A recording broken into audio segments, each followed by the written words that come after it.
জিনিস দেখাচ্ছি আপনাদের। চারদিকে শুধু খা খা রোদ্দুর। এই দিক দিয়ে আপনার বাড়িঘর ভাঙতেছে, আবার নতুন করে তৈরি করবে।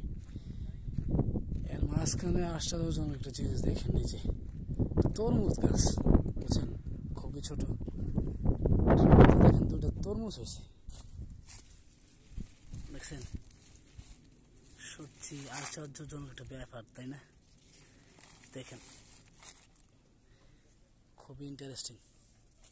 এই যে আবার এই দিক দিয়ে আপনার ফুল হয়েছে, এই যে আবার ছোট ছোট তরমুজ হচ্ছে, দেখছেন?